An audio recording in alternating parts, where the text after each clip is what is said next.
Hey guys, tonight we're traveling somewhere so cold that the very air feels older than memory. Imagine waking up in a world where dawn has forgotten how to glow, where the first thing you see is your own breath hanging like ghost smoke above your face. This is Siberia, during the Little Ice Age, a time when winter never truly left, when villages lived under skies of frozen silver, and fire was not comfort but commandment. You probably would not last an hour here. Most travelers back then did not. So before you get comfortable, take a moment to like the video and subscribe, but only if you genuinely enjoy what I do here. And tell me in the comments where you're listening from and what time it is for you right now. Now dim the lights, maybe turn on a fan for that soft background hum, and let's ease into tonight's journey together. You wake in the dark. The roof groans above you, timbers tightening as the frost deepens, every creak a whisper of warning from the cold pressing outside.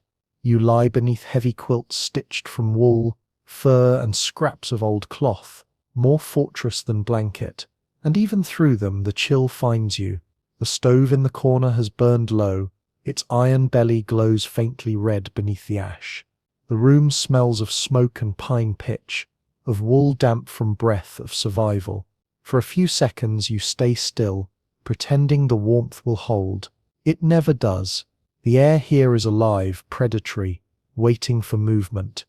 Someone in the household stirs. Usually the eldest, or the one with the strongest back, rises first to feed the fire. The act is half duty, half prayer. The logs, chopped months ago and stacked against the wall, are precious as coin. Each one burned is a small surrender. You hear the rasp of a poker, the thump of wood on iron, and then the faint sigh as flame catches and spreads. The red glow crawls outward, pushing shadows up the walls, painting the frost-laced window with flickering light. Breath becomes visible again. You sit up, pulling your boots close. They've been kept by the stove overnight so they wouldn't freeze solid. Every object in this room has a ritual attached to it, born from generations of practice. If you forget one, if you leave boots by the door, or a bucket uncovered, or the kettle unfilled, you pay for it.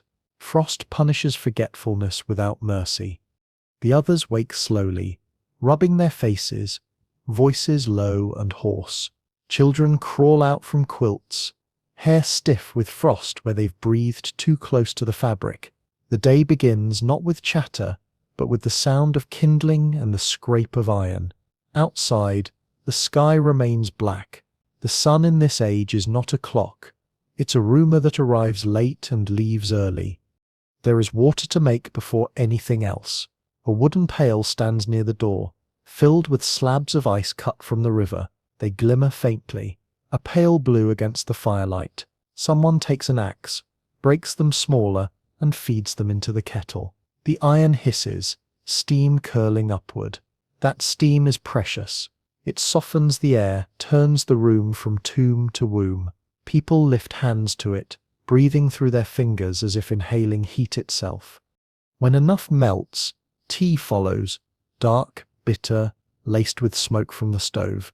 The first sip scalds your lips, but the pain is welcome, it means you're alive. Then comes bread, hard black rye baked days ago, sliced with a knife that squeaks against the crust. Butter, if there's any, is kept near the stove to thaw. Fat is medicine here, a cure, a defense, a luxury. Sometimes there's fish, dried and salted, or frozen slabs of reindeer meat shaved thin enough to chew. The meal is plain, but every bite feels like it has weight, warmth disguised as flavor. Outside, the world waits, but before anyone dares open the door, they dress, not for fashion, for battle. Wool, then fur, then leather, scarves wrapped until only the eyes remain. Each layer is memory, stitched by mothers, passed between generations, patched until threadbare. Children are wrapped so thick they can barely bend their knees, waddling like small armored figures. The women tie scarves under chins, muttering blessings half practical, half sacred. The cold here is a god that demands respect. When the door finally opens, the first wave of air rushes in, sharp, metallic, thick enough to taste.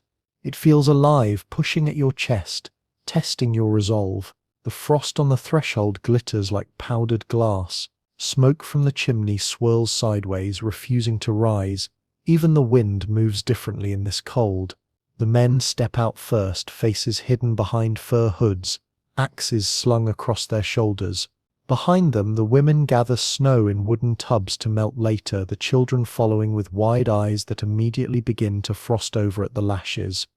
The village is small, no more than a scatter of huts crouched along a frozen river.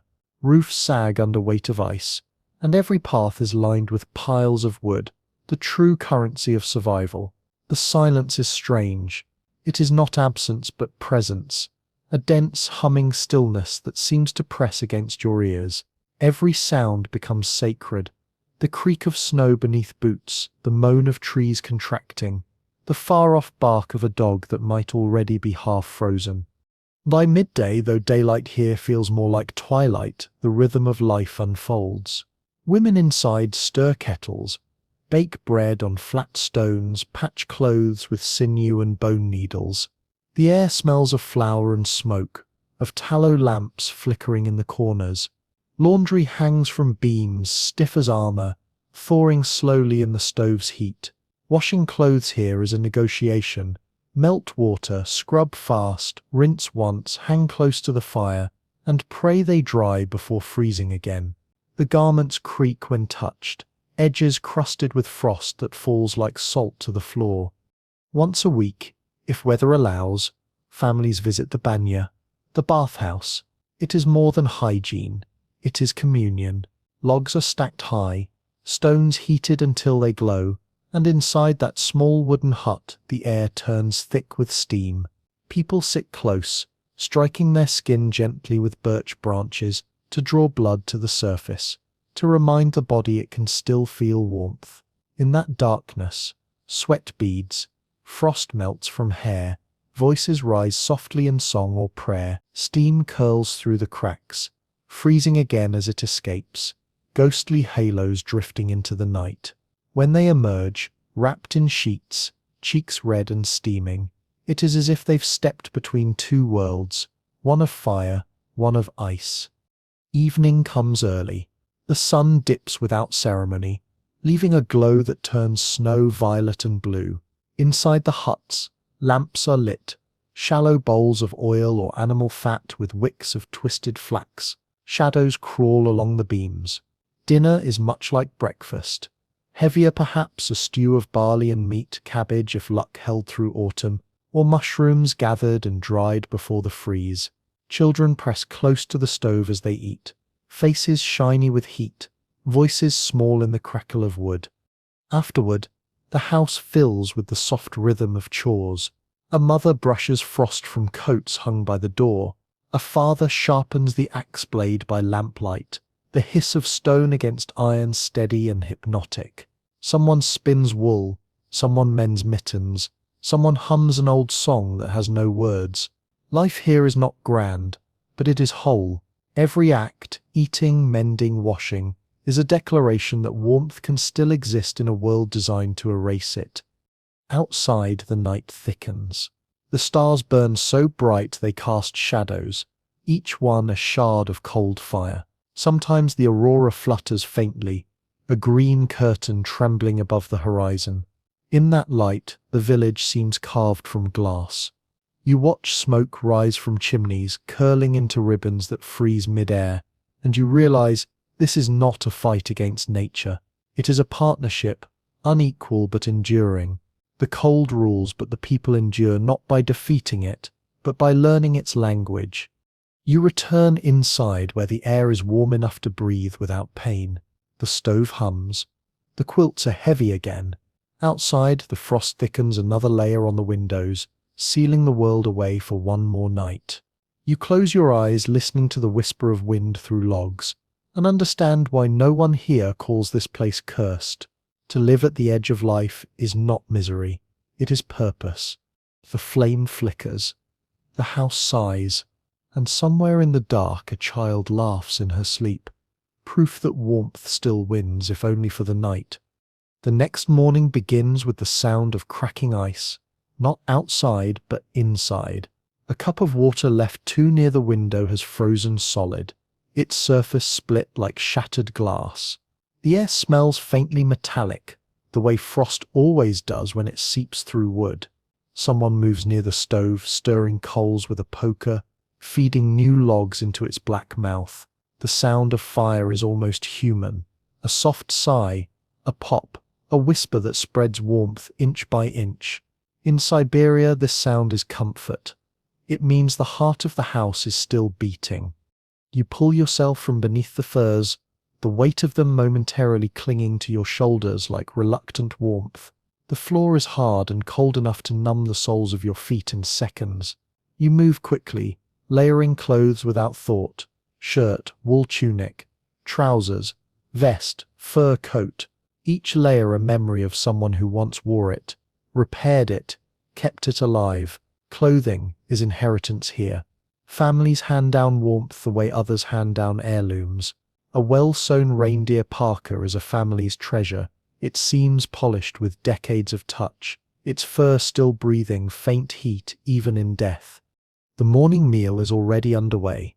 The women of the house have been awake since before the first dim light seeped through the frost-caked window. The table, rough-hewn from pine, sits close to the stove because distance means discomfort. On it lie black bread wrapped in cloth, a pot of steaming porridge, and a slab of salt horse meat hard as stone. The smell is earthy, grain, smoke, iron. A thin trickle of melted butter drips over the porridge, gleaming like gold in the firelight. You sit among them, spoon in hand, and eat without ceremony. Nobody speaks much. Mornings are for function, not conversation. Outside you can hear horses stamping, their hooves cracking through ice. The men step out first, scarves drawn high, axes over shoulders. Their breath fogs the air instantly. Today they will check the traps laid deep in the forest. Snares set for sable and fox, pelts that will later be traded for salt or tea. In the Little Ice Age, fur is both survival and economy. Even emperors far away in Moscow depend on this unseen labor, the silent hunters in the white dark. The wealth of Russia moves on sleds pulled by horses through landscapes where no human should linger. Inside, work never stops. The women scrub laundry in melted river ice. A small tub sits near the stove, half filled with steaming water that will cool too quickly if not watched. They work with red hands, rubbing cloth against wooden boards, then wringing it out with practiced strength. The sound, slap, twist, squeeze, is rhythmic, like a slow heartbeat. Outside, the wet garments will freeze instantly, stiff as armor plates, so they hang them inside the hut from ropes strung beneath the beams. Drips hiss as they hit the hot iron of the stove, small ghosts of steam rising, turning the room damp and heavy. Bathing, when it happens, is an occasion. You watch as the older son gathers birch logs and carries them to the banya, the bathhouse a few steps from the main hut. It looks like a simple shed, low-roofed, snow-packed around its base, but inside it is another world. Stones glow red atop an iron hearth, and the heat presses against your chest like a living thing. Buckets of river ice stand ready to melt. Bundles of dried birch branches hang from hooks. One by one the family enters, stripping down to skin in the smoky half-light. Steam thickens, clinging to walls, curling through hair. Someone tosses a scoop of water onto the stones, and the hiss fills the air like applause. Then comes the sound of branches striking flesh, rhythmic, steady. Venic bundles slap backs and shoulders, the twigs releasing a sharp green scent that cuts through smoke. It is not punishment, but renewal, a ritual that wakes the body, drives blood toward the surface. Laughter rises through the steam, small and sudden, the sound of people who for a few minutes remember what warmth truly feels like. When it becomes unbearable, they rush outside, barefoot into snow, rolling, gasping, the skin steaming against the ice. Then back inside again, to the glow, the hiss, the relief. In Siberia, The banya is church, medicine, confession, and miracle. By midday, life hums with quiet rhythm. You step into the village lane and hear the sounds that define existence here. The creak of sleds, the muffled bark of a dog, the hollow thud of an axe. Smoke rises from chimneys in tall, slow plumes, hanging motionless in the still air. The cold is so complete that even sound feels dense, muffled as if wrapped in wool. A woman carries buckets of ice suspended from a wooden yoke across her shoulders. The ice chunks sparkle like cut glass. She moves carefully. A fall could shatter not just the ice but her bones. Every motion is deliberate, economical, learned over centuries. Children play in the snowbanks between cabins, their laughter breaking the silence like bright chimes. Their games are simple, sliding down hills on wooden boards, chasing each other through clouds of powder, carving figures in ice. Their mittens are patched, their scarves too long, but their joy feels immense against the backdrop of emptiness. One boy drags a small sled with a log half his size, his cheeks pink, his eyes bright.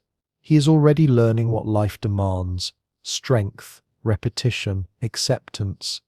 At home, the midday meal steams on the table. Soup again, but richer now. Broth made from bones simmered all morning. Onions softening. A few dried mushrooms adding their earthy scent. Meat floats in the center, thick with fat. Everyone eats slowly, savoring the illusion of warmth spreading from chest to fingers. A little salt, a splash of sour cream if fortune allows, and the world feels briefly humane. You realize that here taste is not pleasure, it is preservation. Salt keeps meat through winter, fat keeps blood moving, warmth keeps thought alive. After lunch the house quiets. The men return from the forest, coats stiff with frost, faces rimmed white with ice. They stamp their boots at the door, shake off snow, hang pelts by the stove to thaw. Each pelt is checked, brushed, folded carefully. Sable fur gleams like polished mahogany. Fox fur glows red in the lamplight. The women appraise them with quiet satisfaction. These will buy flour, salt, needles, the small luxuries that separate survival from suffering. Afternoon fades quickly. Shadows stretch long across the snow, and the cold deepens into something heavy and immovable. Inside, candles are lit. Animal fat burned in clay bowls, their wicks sputtering softly. The walls flicker gold. A little girl sits on the floor beside her grandmother, learning to stitch a mitten. Her small hands tremble as she pushes the needle through fur, but she doesn't complain. The grandmother murmurs advice, slow, patient, rhythmic, like a lullaby disguised as instruction. Outside, the wind howls, but here inside this pool of light, time feels gentle. As darkness thickens, families gather for the evening meal. The smell of smoke and meat fills the air again. A bowl of porridge bubbles quietly. A loaf of bread warms near the stove. The talk is soft, sparse. Stories of the day, small jokes, murmured prayers. They eat by the flicker of flame, eyes half closed with fatigue, and when the bowls are empty, when the last spark settles to ash, the quilts are drawn close once more. You lie down, hearing the slow crack of cooling wood, the sigh of wind against the logs. The stove hums low, its iron heart glowing faintly red in the dark. The world outside is frozen beyond reason, yet inside, the pulse of human life continues, quiet, stubborn, beautiful in its repetition. Every day begins and ends the same. Fire, frost, breath. In that cycle lies a truth older than memory, that even in the deepest cold warmth is not found, it is made. The third morning arrives not as light but as a sound, the dull, resonant crack of frost-splitting timber. It echoes through the village like a gunshot, startling birds that aren't there. The little ice age has locked the land in silence so complete that even trees complain. Inside the house, you stir beneath layers of wool and fur, the air sharp enough to sting your nose the instant you breathe. For a moment, you think the fire has died, but no, there's still a faint glow in the stove, a heartbeat under ash. Someone has already risen to coax it back. The first duty of every dawn is the same. Feed the fire, chase death away one ember at a time. The logs are stacked like treasure beside the stove, each one cut, hauled, and dried with the precision of monks tending sacred scrolls. The wood is life condensed into solid form. Every family knows exactly how many days their stack represents. You listen to the scrape of the poker, the hiss as frost on the wood turns to steam, and then the slow, gentle sigh of flame coming back to life. You rise, fingers stiff, toes numb, and dress again, layers upon layers, until you're no longer sure where skin ends and fabric begins. The coat you pull over your shoulders smells faintly of smoke and resin, the scent of all Siberian mornings. Your breath blooms in front of you as you move toward the door, the small window already rimmed in thick frost, sunlight struggling to find a path through. Outside, the sky is a strange kind of blue, pale, powdered, endless. The horizon burns faintly gold, though the sun itself gives no heat. It is a light that only pretends to be warm. The world is crystalline, sculpted from air and silence.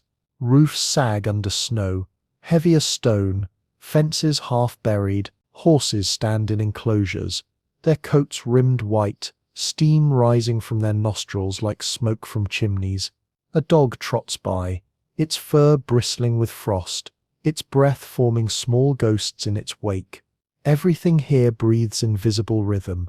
Human, animal, earth. Today is washing day again, and the ritual begins early. The men carve ice from the river, the blades of their axes glittering as they rise and fall. The ice groans under every blow, each fracture spreading like veins of glass. When a slab finally breaks free, it's hauled to shore, its weight bending the sled's runners. By the time the blocks reach home, the edges sparkle with light. Inside, they are hacked smaller and melted in kettles that hiss and sing on the stove. The air fills with the metallic scent of thawed river water. Washing clothes in winter is an act of endurance. There are no tubs large enough, no soap that truly lathers in the cold. Instead, garments are scrubbed in melted water mixed with ash, then wrung and hung across the beams. You watch as a woman beats a shirt against a wooden plank, the sound like muffled drums. Her hands are red, raw, the skin cracked in thin white lines, but she does not stop. Steam rises in slow ribbons from the fabric. The children help, their laughter quiet, echoing under the beams as if afraid to wake the frost. Bathing the body, however, is another matter. That is done at the banya, as sacred as any chapel. Today you go along. The bathhouse sits on the edge of the village, squat and heavy with snow, its roof sagging like a tired back. Inside it smells of birch and smoke, of sweat and resin. Stones glow orange in a small iron stove, and the air shimmers with heat so thick it feels alive. People enter in silence, shedding layers like armor. The cold outside has made their skin pale and waxy, but in this heat it blushes back to color. A scoop of water is thrown on the stones and the hiss fills the room. Steam surges upward, filling lungs and eyes. Birch branches soaked in warm water are lifted and used in rhythmic strikes across shoulders and backs. The sound, sh, thwop, sh, thwop, fills the room like a drumbeat. Each strike is followed by a sigh, a whisper of relief. This is not violence, it's a dialogue with the body, a reminder that blood still moves, that flesh still answers. Laughter breaks through the steam, sudden, bright, startling. It sounds like rebellion against the endless cold. Then, just as suddenly, they rush outside. Steam clings to their bodies as they tumble into the snow, shrieking and gasping, the shock of cold like knives against the skin. The snow hisses under them, melting in small halos. For a moment they lie there, laughing, their breath rising like clouds. Then back inside again to the heat, to the smell of pine, to the hum of voices softened by steam. The banya cleanses more than skin. It washes away the fear that winter might someday win. By midday the village stirs fully. The men return from hunting, sleds heavy with hares and birds frozen mid-flight. The women begin cooking. You watch as one lifts a kettle lid and a rush of steam fills the air. Inside, chunks of meat bob in thick broth. The smell is primal: iron, fat, smoke. Bread bakes on flat stones, its crust cracking, releasing the faint sweetness of rye. Children sit by the stove, cutting strips of frozen fish to eat raw. The sound of their teeth against the icy flesh is like the snap of thin glass. They laugh between bites as though chewing winter itself. The meal is shared in near silence. Every spoonful is practical, every swallow measured. Talking wastes heat. The steam fogs the windows, blurring the world beyond. For a brief time, the room becomes a universe of warmth, the only warmth for miles. You feel your own skin soften, your fingers loosen, even your thoughts seem to thaw. When the food is gone, the women gather scraps for the dogs, dropping them into bowls set outside. The dogs appear from nowhere, silent shapes in the snow, eyes bright, tails stiff with frost. They eat quickly, then vanish again into the pale air. Afternoon work continues. Men patch sled runners with strips of leather. Women weave new mittens from wool, fingers flying in a rhythm older than song. Children feed the fire, bringing small logs from the pile outside, their cheeks red, eyes watering. Smoke curls toward the rafters, and the ceiling darkens a little more. Each meal, each log, leaving a trace, a record of life's persistence in the soot above. As evening descends, the sky deepens to indigo, the first stars flickering behind a veil of frost. The temperature plummets again. The stove roars louder. Someone plays a balalaika softly by the fire. Just a few slow notes, enough to fill the silence. A woman hums low and steady, a tune that might have come from centuries past. Children drift to sleep against the furs, faces flushed with heat, dreams steeped in smoke and flickering light. You sit and watch the last logs burn. The flames move slow, their edges blue. Outside, the wind moans against the logs, a long, thin voice that sounds almost human. Inside, the air glows red, and you realize how fragile this barrier truly is. A few inches of wood, a handful of embers standing between warmth and a world that would erase you without hesitation. And yet, that is what life here has always been. Not a victory, but a truce. Every day is negotiated anew. Fire, food, and faith. These are the only currencies that matter. When you finally close your eyes, the sound of the stove fades to a heartbeat. Somewhere far beyond the walls, wolves cry, and the stars burn without mercy. But in this small wooden room, the world still holds its warmth. The fourth morning comes with no sunrise, just a paler shade of darkness leaking through the frosted glass. The cold has deepened overnight, sharper, more insistent, the kind that wakes you before your dreams can fully end. The stove has dimmed to coals again, a faint pulse under the white skin of ash.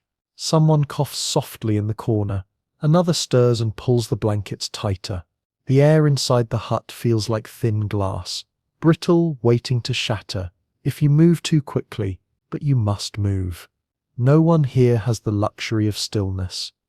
The ritual begins again. The oldest in the family slides from the bedding, boots already waiting near the stove, their soles aligned with felt, the laces stiff as wire. Hands reach for the poker, stirring the coals.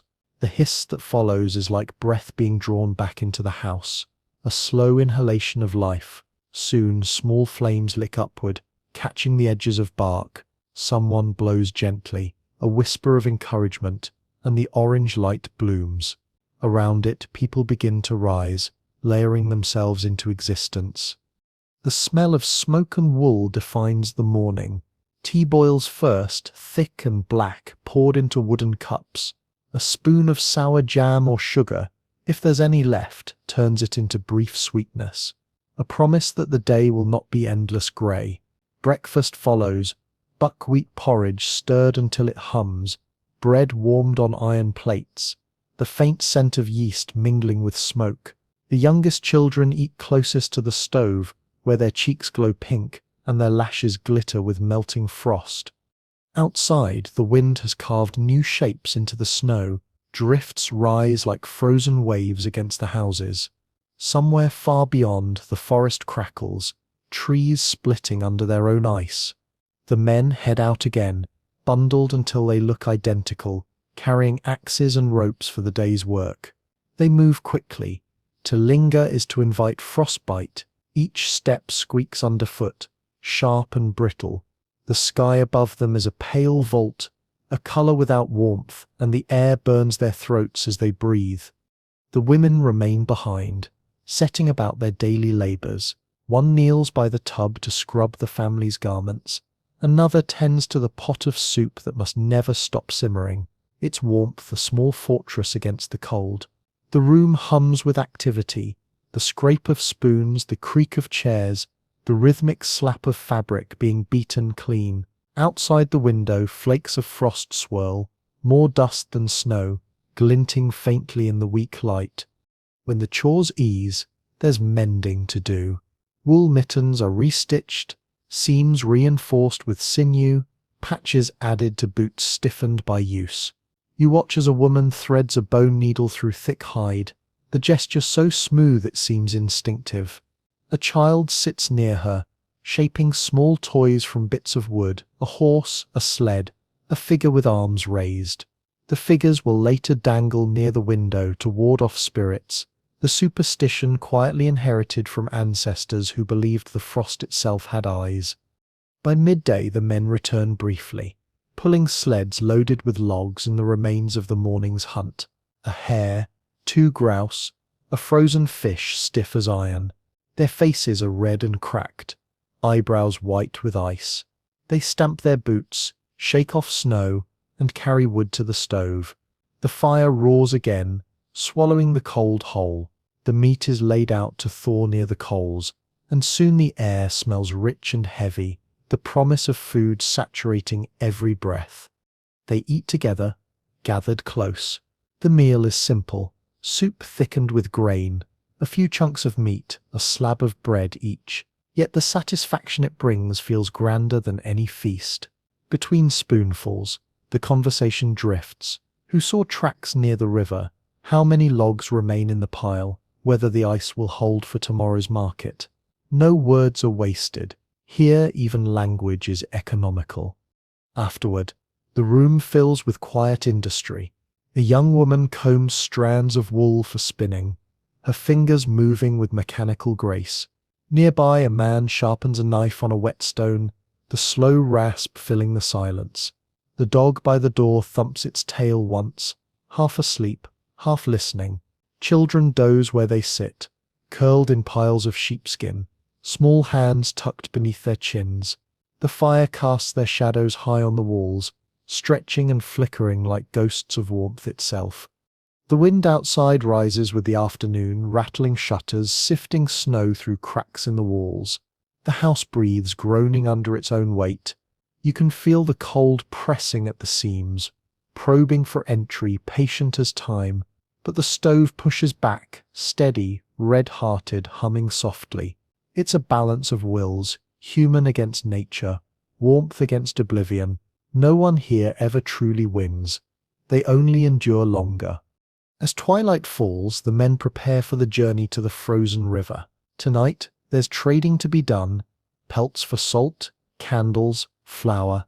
They dress carefully, layering fur upon fur, sealing every edge. A sled is packed with goods, hides, carved spoons, a bundle of dried fish. Torches are lit, their flames sputtering in the wind, and the men step into the white dark. The sound of the sled runners fades into the distance, swallowed by the snow.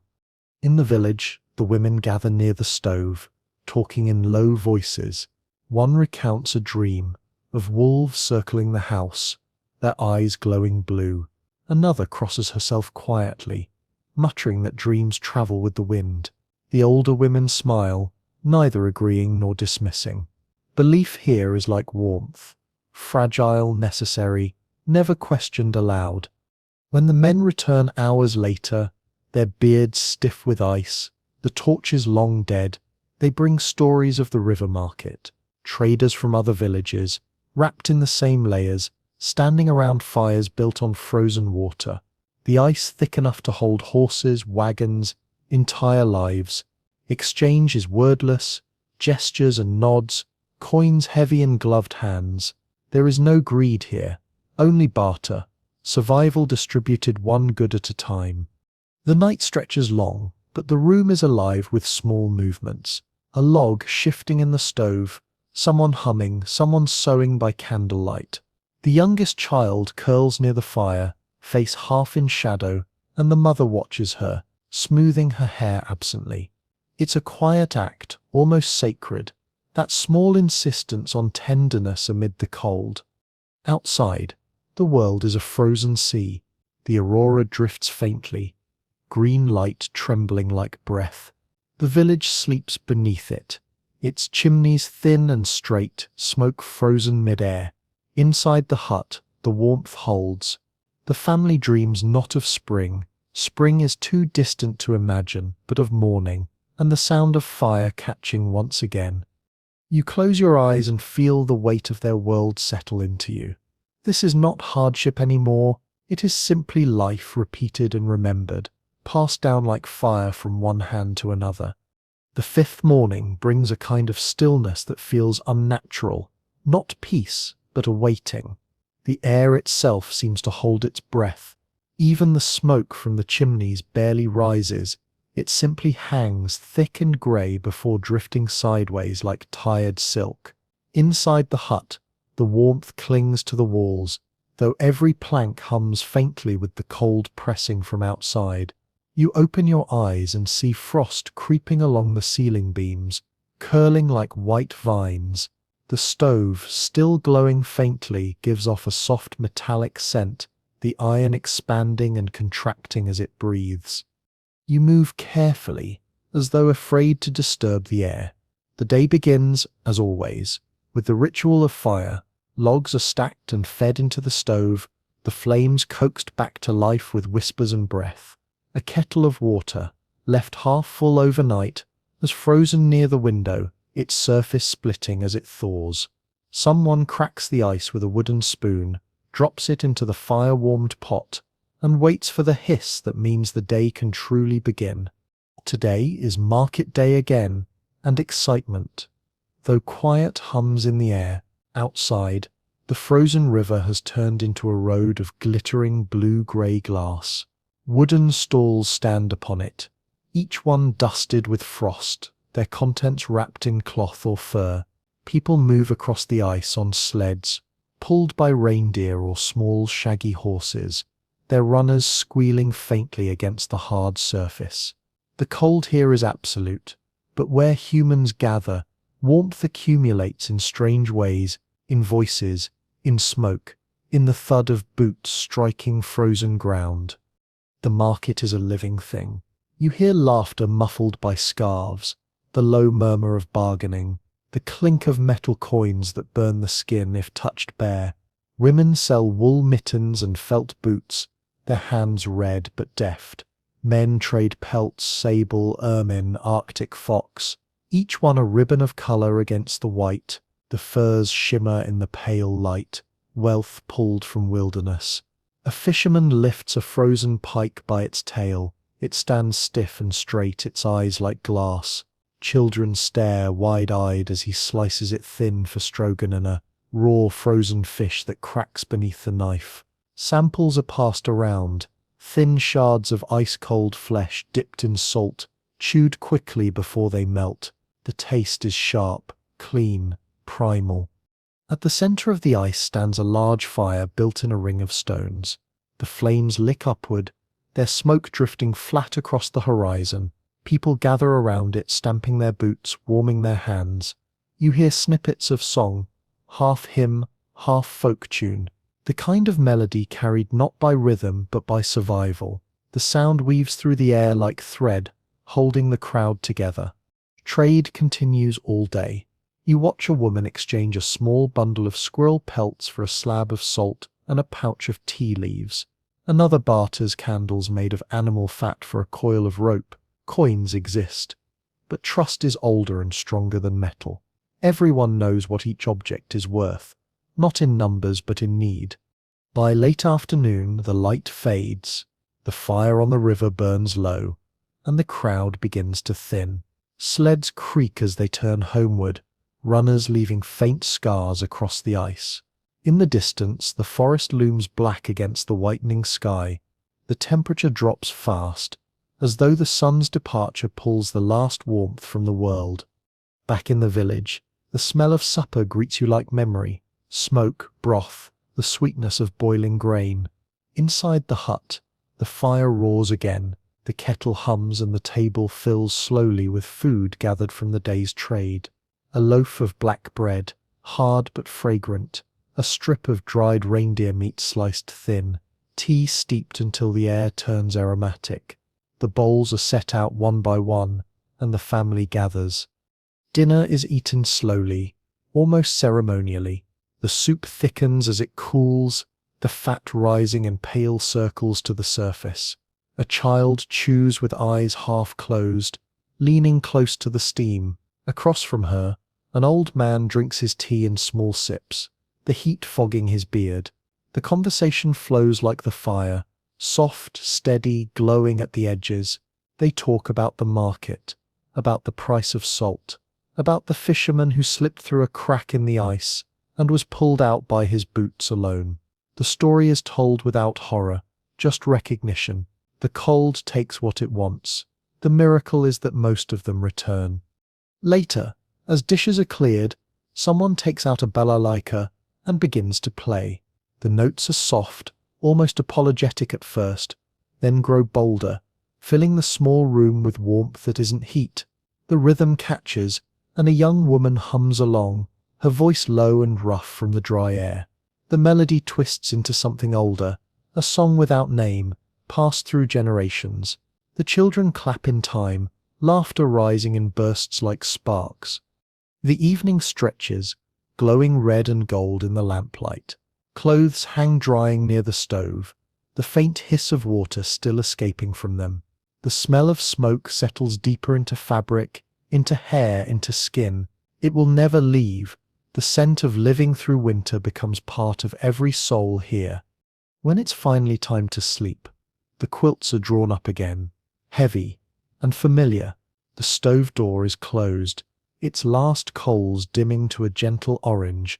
Outside, the aurora begins to shimmer, green light sliding across the horizon like a curtain pulled by invisible hands. The snow reflects it faintly, so the whole world glows from beneath. You lie awake for a moment, listening to the slow sigh of wind against the roof, the occasional pop of cooling wood, then silence, deep and infinite. You think of the people in the other huts, the same fire, the same breath, the same heartbeat of survival echoing across miles of frozen emptiness. Every life here is a repetition, a rhythm so precise it becomes almost sacred. The world above may shift and rage, empires may rise and fall, but here, in this small pocket of heat, time has stopped. You close your eyes to the sound of the wind, the faint hum of coals. The cold presses gently at the door, patient, eternal. But inside, the light holds, not defiant, not triumphant, just steady, and that in this place is victory enough.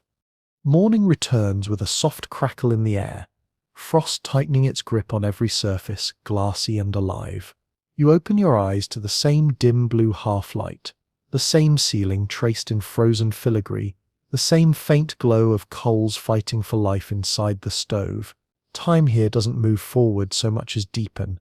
Each day feels like the echo of the last. Yet within that sameness there are small differences. The creak of a new frost pattern, the smell of a new log, the sound of boots thawing by the fire. Life in the little ice age is a circle drawn by warmth in an ocean of cold. The fire is fed before anyone speaks. Sparks leap upward, illuminating the faces gathered around it, pale, red-cheeked, eyes rimmed with sleep. The women stir the kettles, and the scent of tea and smoke fills the small room once again. Outside, the light is faint, stretched thin over a world that refuses to thaw. A dog barks once, the sound cracking like ice. Somewhere in the distance, a tree splits with a noise so deep it shakes the air. Breakfast is heavier today. A pot of millet porridge bubbles on the stove, thick and golden, sweetened with honey brought months ago from traders down the Lena River. The honey has crystallized in its jar, solid as amber, and must be held near the fire before it can flow again. The children crowd close, their fingers red from the cold, watching as it drips slowly, like sunlight melting in a spoon. Each one gets a small dollop, a luxury, and they eat in silence, reverent. In a world this cold sweetness is almost holy. After the meal, the work begins. The men leave for the forest again, their sleds empty, their axes bright.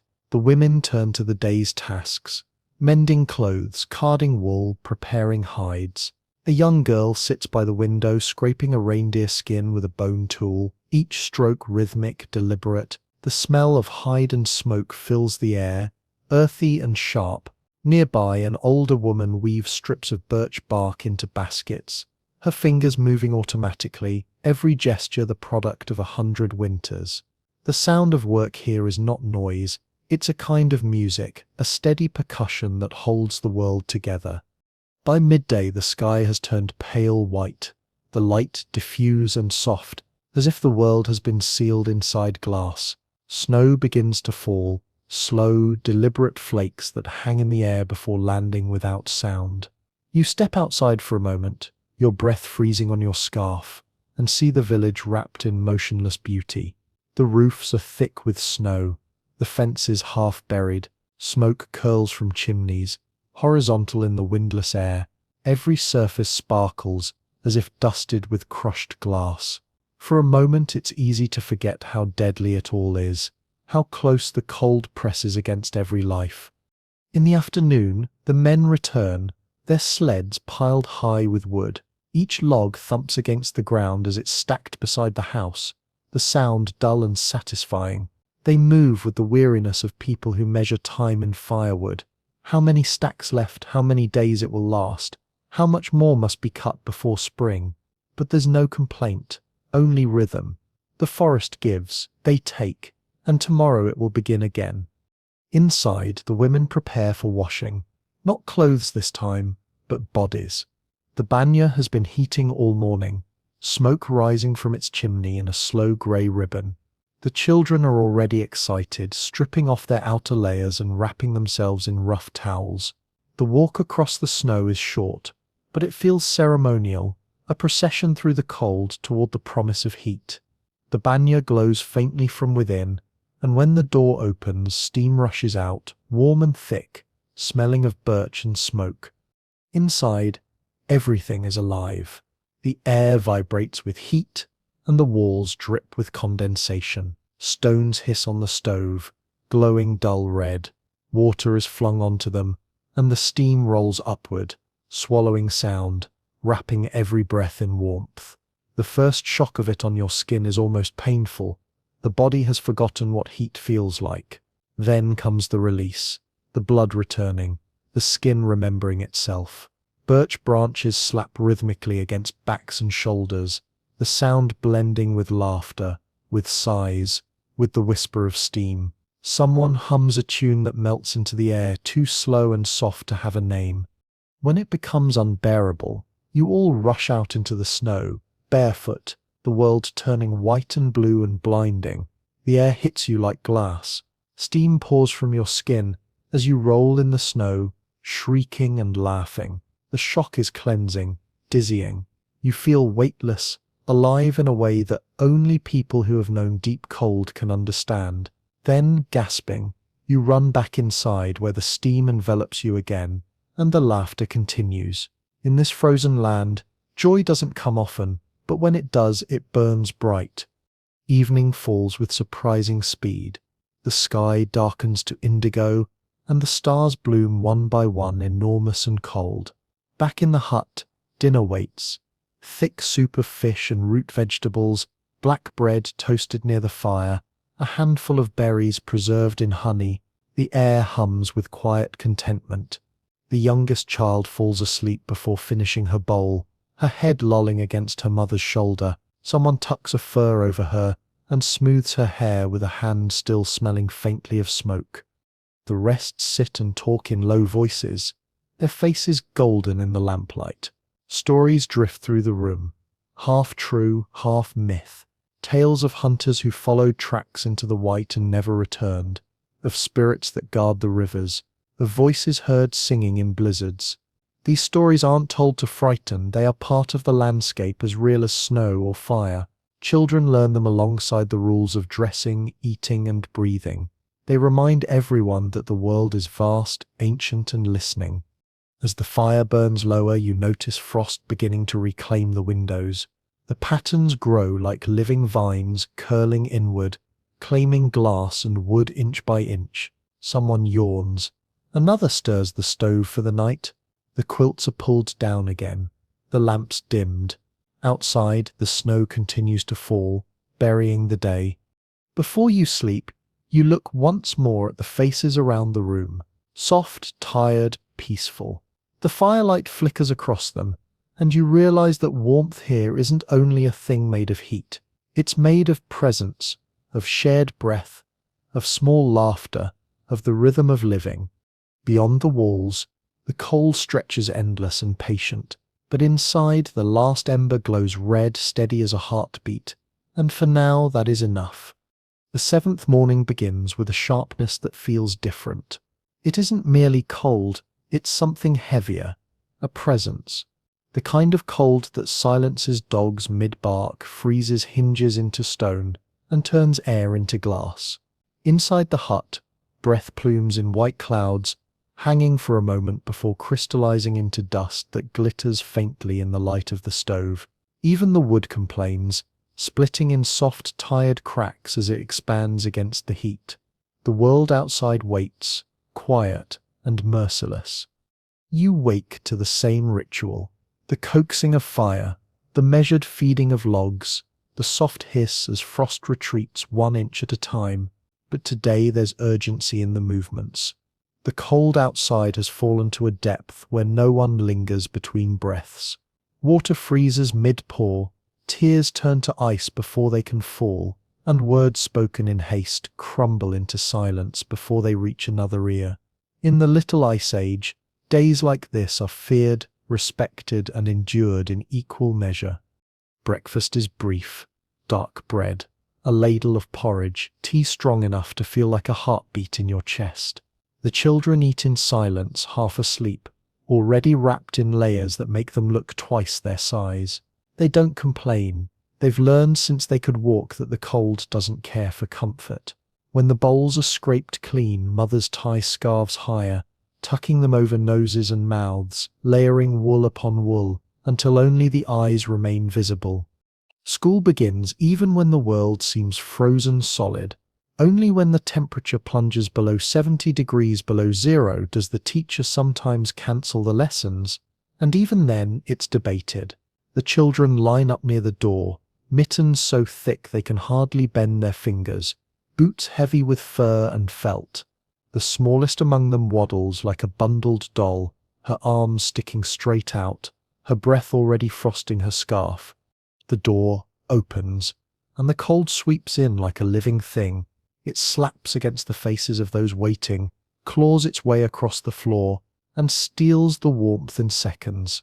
The children step into it without hesitation. The snow squeaks beneath their boots, that brittle, high-pitched sound that means the air is colder than human skin can bear. Each exhale forms a white halo that instantly freezes on the scarf. The sun, pale and low, gives light but no heat. It's a decoration in the sky, not a mercy.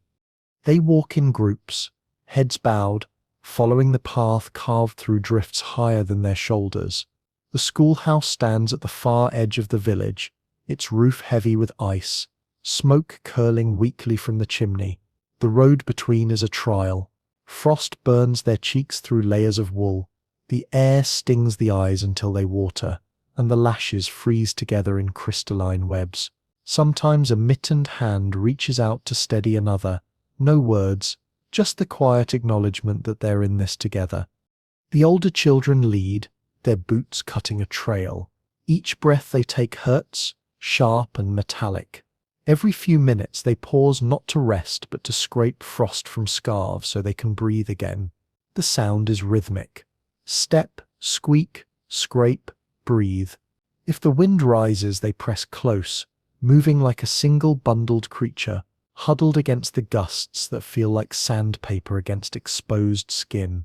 By the time they reach the schoolhouse door, the smallest ones are shaking, their mittens stiff with ice. Inside, the change is almost miraculous. The stove burns red hot in the corner, fed since dawn by the teacher herself. The walls are lined with frost that glitters in the lamplight, but the air near the fire is alive. The children peel off outer layers, their faces flushed, hair damp where frost has melted. Scarves hang from pegs near the door, steaming faintly. The room smells of smoke, wool, and ink. The teacher greets each child by name, her voice soft but firm, as though speaking too loudly might crack the fragile warmth that fills the room. Lessons begin immediately. Reading, arithmetic, a few halting lines of Russian poetry copied onto paper so stiff it curls at the edges. The pencils creak in their hands, the wood swollen from cold. A few pages crack where ink froze overnight. Yet there's laughter too, quiet, muffled behind chapped lips. A boy drops his mitten, and it lands with a thud, frozen into shape. Another giggles when his breath fogs the page so thickly he can't see what he's written. The teacher smiles, shakes her head, and moves to the stove, stirring the embers. At midday the lesson pauses. A pot of soup has been simmering all morning on the stove. Potatoes, onions, a hint of fish. The children line up, holding tin cups and bowls. Steam curls upward as it's ladled out, clouding the small windows until the world beyond disappears. They eat quickly, hunched close to the fire, savouring each spoonful. Their voices rise and fall in soft chatter. Talk of sled races, of the aurora that danced last night, of who will dare to touch their tongue to the frozen iron gate again. When it's time to leave, the ritual reverses. Scarves, boots, mittens, each layer retied, each gap sealed. The teacher stands by the door, checking faces, pulling a scarf tighter here, a hood lower there. Then the door opens again, and the cold rushes in, reclaiming the air with a sound like a whisper. The children step back into the white expanse, their laughter trailing behind them, a fragile melody in the wind. Back at home, the mothers have kept the fires alive all day. The kettles hiss, and the smell of boiling water mixes with the scent of stew, thick with barley, herbs and meat. The children burst in, shaking snow from their coats, cheeks glowing bright red. Mittens are stripped and laid near the stove, boots turned upside down to dry. The air inside hums with life again. The cold stays outside, pressing its face to the window but unable to enter. Evening falls. The men return from the forest, the sound of sleds groaning under the weight of firewood. The family gathers for dinner, the room golden with lamplight, steam curling above the bowls. The children tell stories of the day, how the teacher's ink froze, how the window cracked with a sound like a gunshot, how one boy's scarf turned so stiff he had to chew it loose. Laughter fills the room, warm and human. After dinner, the older children sit near the stove, reading aloud in quiet voices while the youngest doze on furs. The pages flutter in the rising heat. The shadows dance on the walls. Outside, the night builds itself again, layer upon layer of cold pressing down until even sound seems frozen. But inside, the world glows, fragile, temporary, radiant. As you watch the last candle burn low, you realize something unspoken. Survival here isn't only about endurance, it's about rhythm, the exact repetition of fire, food, breath, laughter. It's about learning that warmth is not a gift, but a skill. These people have mastered it the way others master art, or music, or prayer. When the final log collapses into embers, someone whispers a short blessing to the stove, a promise to wake before dawn and feed it again. The frost outside thickens against the walls. Listening, inside the family settles under their quilts, and the house exhales softly, a wooden lung breathing heat into the heart of winter. The eighth morning begins with silence, so deep it seems like the world itself has paused. No wind, no bark, no creak of trees, just the sound of your own heartbeat, and the faint hiss of frost forming new crystals on the window glass. When you move beneath the weight of the quilts, the fabric crackles like old paper, the cold has crept even into the weave, the air in the room bites at your face before you sit up, every breath hanging silver in the dim light. The stove is cold, its iron belly dark, its door ajar, last night's ashes sleeping quietly inside. You can feel the difference instantly. The warmth has retreated to the corners, leaving only the faint memory of comfort. No one speaks. Everyone moves fast. In this kind of cold, hesitation is dangerous.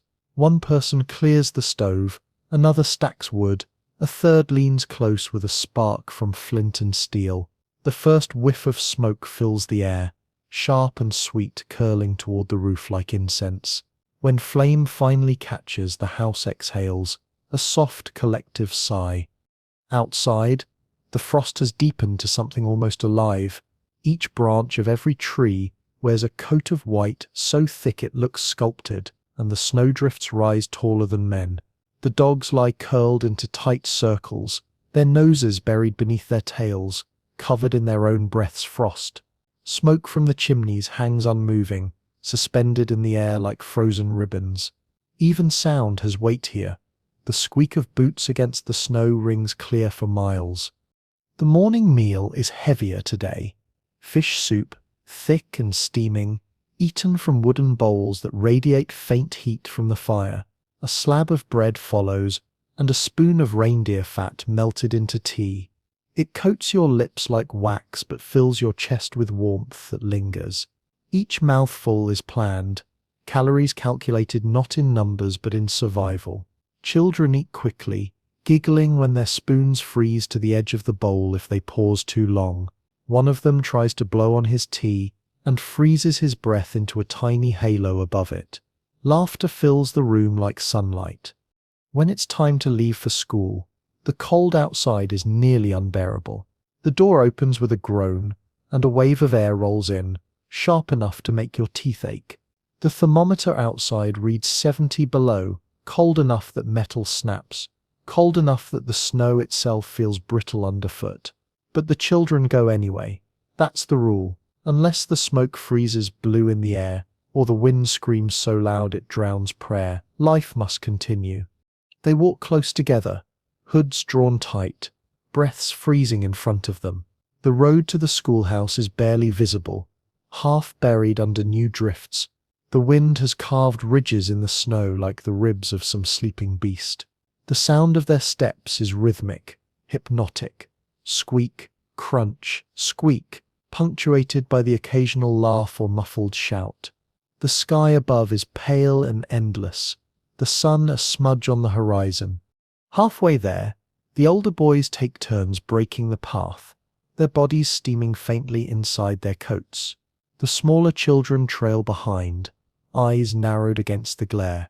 When the wind picks up, they stop and huddle together, turning their backs to it, scarves flapping like torn sails. The frost burns wherever it finds skin, on cheeks, on eyelids, on the bridge of the nose.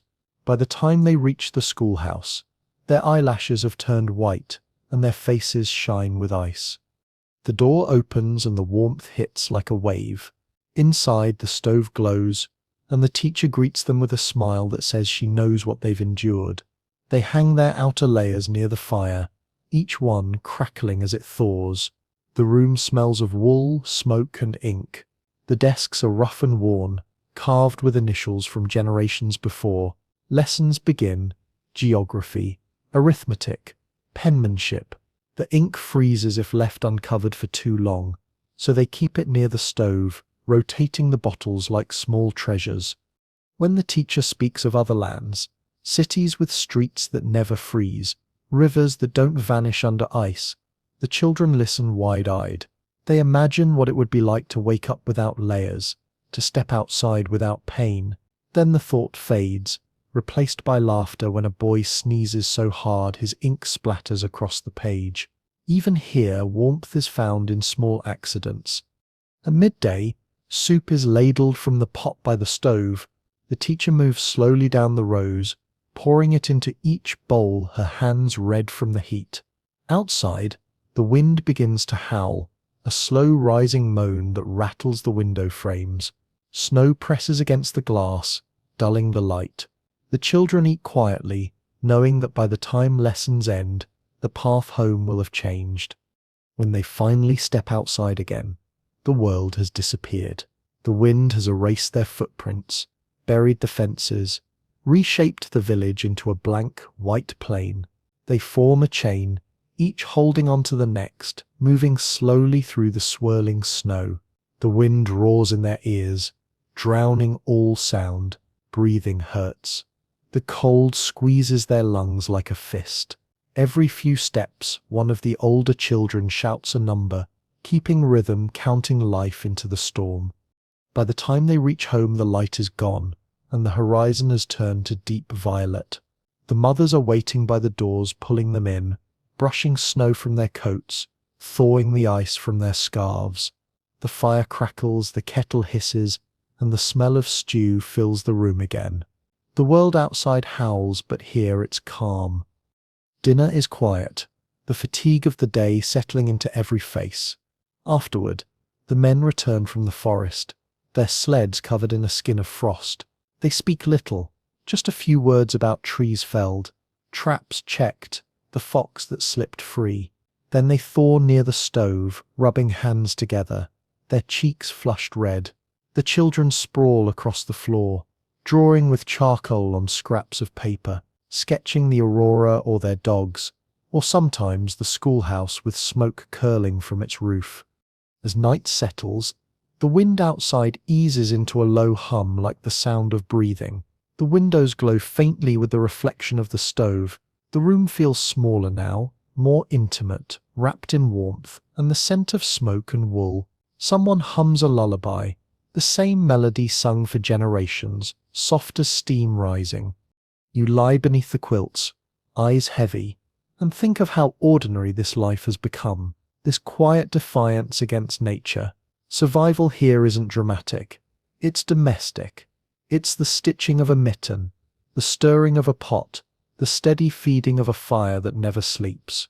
It's walking through 70 degrees of cold to a school where ink freezes, and still writing your name clearly, as if to remind the world that you exist.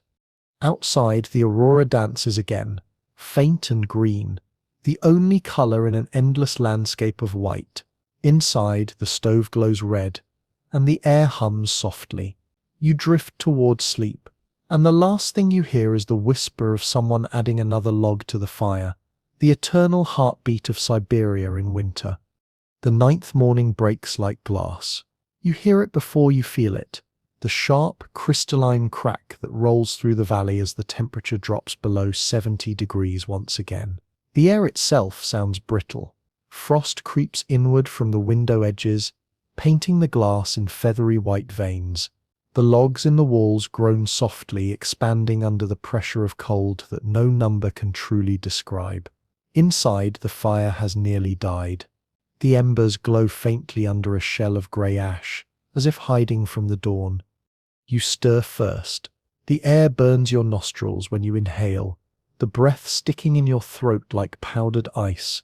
The quilts feel heavy with their own cold, their surfaces glazed with a faint sheen of frozen breath from the night. There's no delay. Everyone moves at once. Instinct, not choice. Fire first. Fire always first. A flint strikes, sparks leap, and the hiss of new wood on iron fills the air. The smell is old comfort, pine pitch, smoke, and the faint sweetness of sap. In minutes the orange glow returns, pushing back the shadows, bringing the world back into color. Breakfast is simple, but there's laughter this morning. The youngest child wakes with frost in her hair, and her brother teases that she's growing ice flowers like the window. Their mother smirks, breaking the silence with a snort that turns into a cough. Porridge bubbles in the pot. The smell of rye fills the room. Tea steams, the surface shimmering gold in the firelight. The ritual of eating together has become its own warmth, a reminder that life, even in the deep freeze, is still shared. When the meal is finished, the men prepare to leave for the forest again. Their breath hangs thick in the air as they strap on snowshoes, faces hidden behind scarves. They carry axes, ropes, and snares, the same tools their fathers used, and their fathers before them. The forest waits in silence, a white cathedral of trees. Inside its depths, the snow mutes everything. Each swing of the axe sounds like a heartbeat. Each tree that falls exhales a century of trapped air in a sigh of powder and splinters. The women stay behind, their day no less demanding. The washing must be done, even in this cold.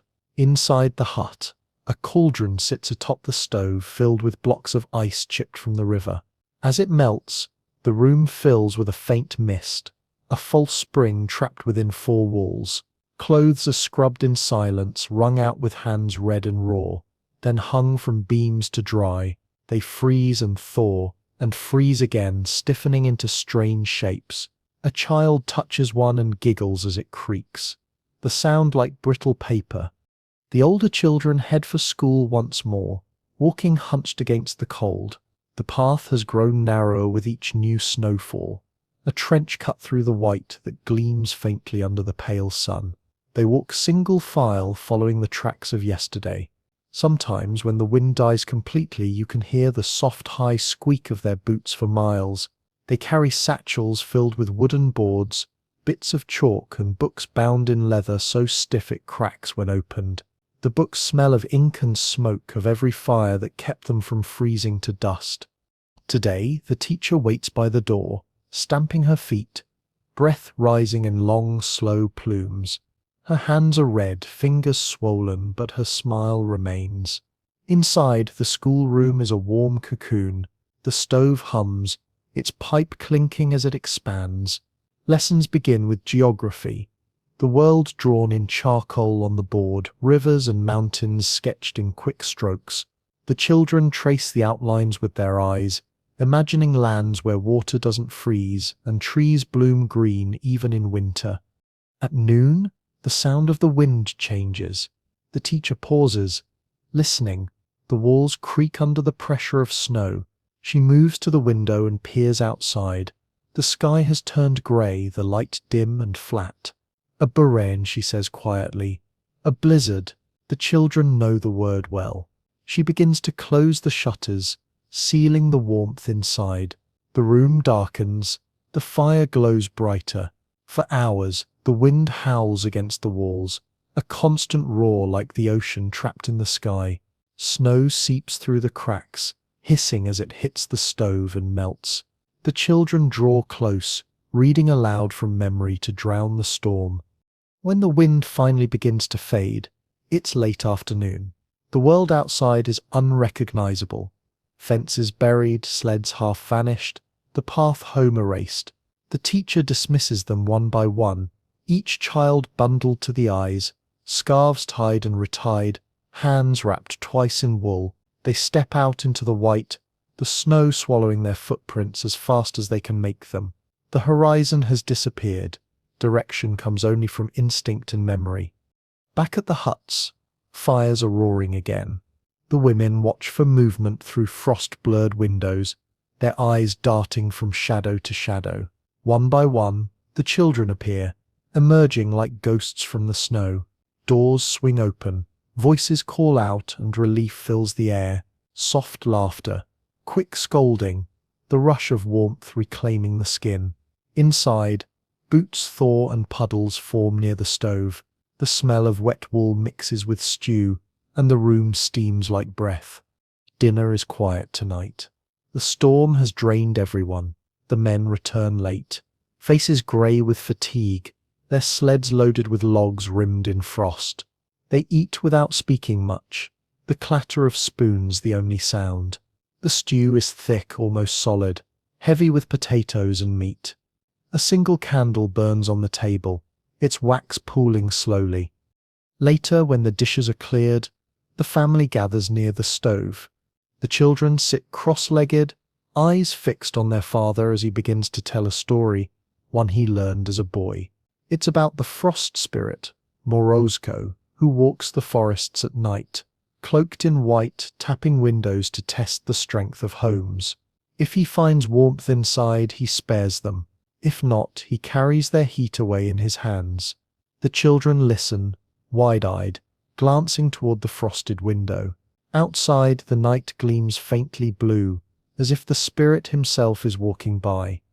The father finishes the story with a wink, adding, "That's why we feed the fire before sleep." The youngest nods solemnly and throws another log into the stove. Sparks rise, swirling like fireflies before vanishing into the chimney. The mother hums softly, a lullaby woven from old songs and whispered prayers. The flames dim, the room darkens, and everyone settles into their quilts. Beyond the walls, the world is vast, white, and waiting. Inside, the last embers pulse slowly, painting the ceiling in orange light. The difference between life and death is measured in that glow. A few inches of iron, a handful of flame, and the stubborn will to make it last. You lie there, watching the light flicker, and realize that tomorrow will begin exactly the same. And that sameness, that ritual of warmth, is what keeps them alive. The 10th morning arrives not as sound or sight, but as touch, a faint vibration of air that tells you the wind outside has changed direction. It's calmer now, heavier, the kind of stillness that follows great exhaustion. The world, even the frost, seems to be resting. Inside the hut, the same fire burns in its small iron heart, and the same breath clouds the same air, but something feels different. Maybe it's the faint promise of light, the suggestion, not proof, that winter has blinked for just a second. You rise slowly, careful not to disturb the warmth stored under the quilts. The first breath you take stings your throat. It's colder than yesterday, sharper, but you've grown used to the sting. It's the tax you pay for waking up here.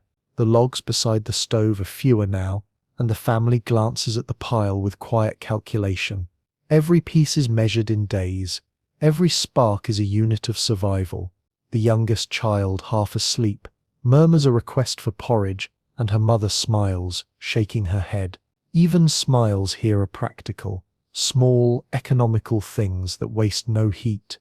The kettle groans as it begins to boil. Tea leaves swirl in the water, releasing their sharp, earthy scent.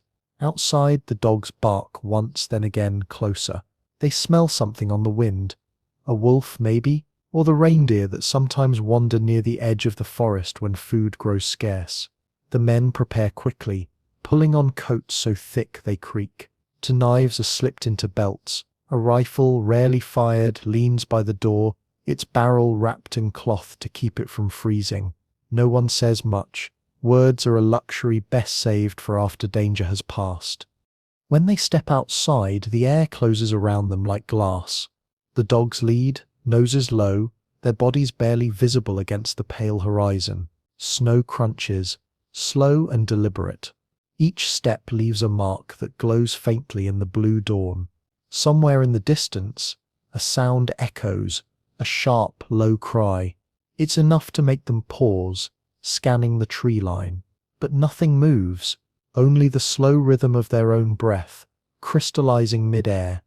Inside the hut, life continues as it always does.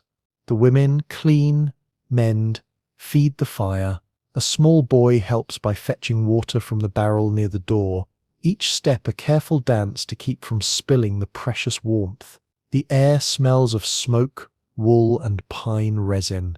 A song drifts softly from the corner, an old lullaby, one that mothers sing even when there are no children small enough to need it. Its melody is circular, repeating like the days themselves, like breath.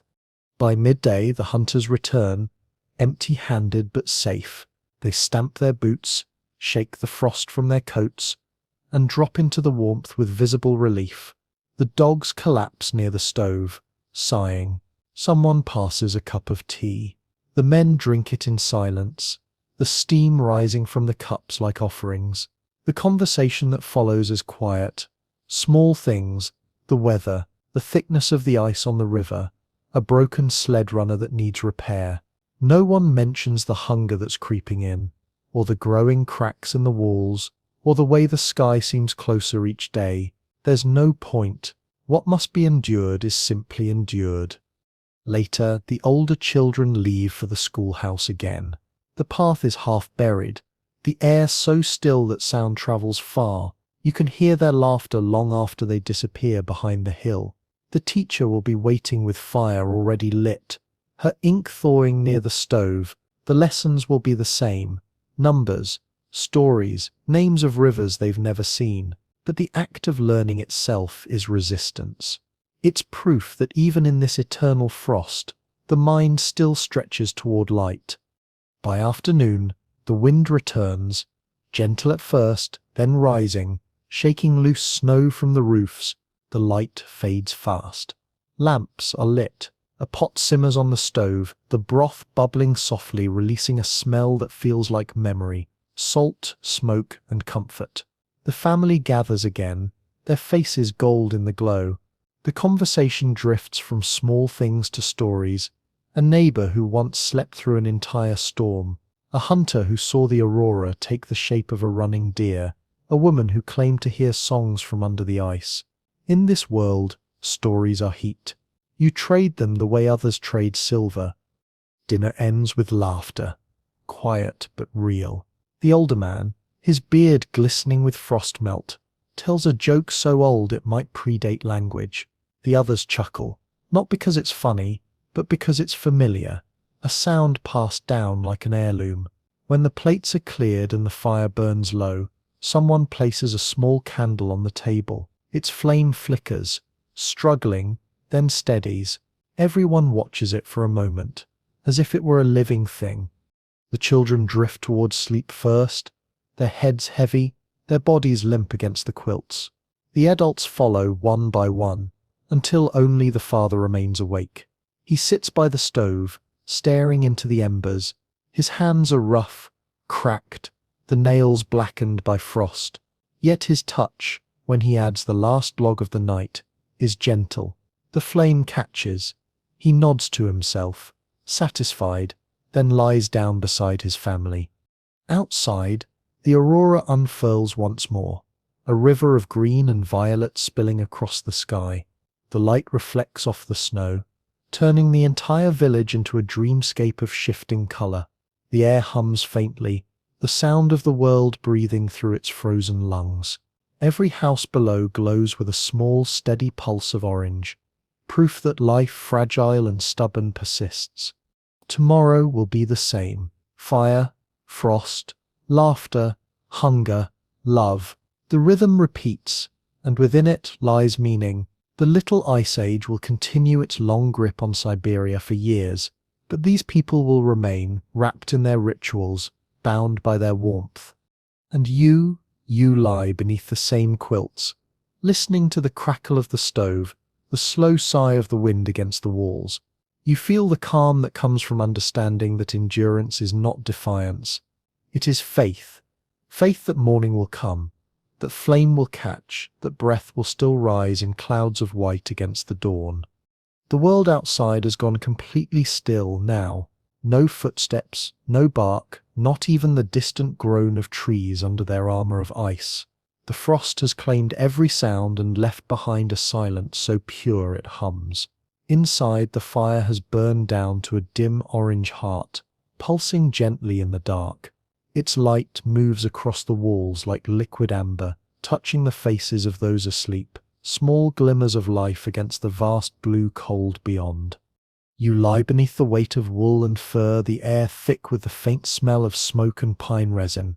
Each breath you take comes out in a slow curl, rising toward the rafters, merging with the night. The stove sighs once, settling.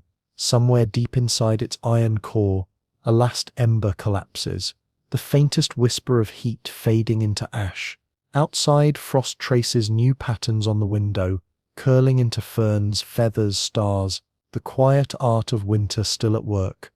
The rhythm of the house slows. Every creak becomes a heartbeat. Every gust against the wall a lullaby. You begin to drift, your thoughts dissolving into soft fragments, the hiss of water turning to steam, the laughter of children on the way to school, the sound of snow sighing under boots.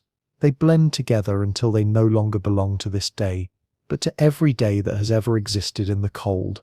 And as the last trace of warmth settles into the air, you realize that Siberia never truly sleeps. It only dreams in slow, frozen breaths, in endless repetitions of fire and frost, of hands feeding the flame again and again. The light flickers once, dimming, and the world exhales like a candle going out.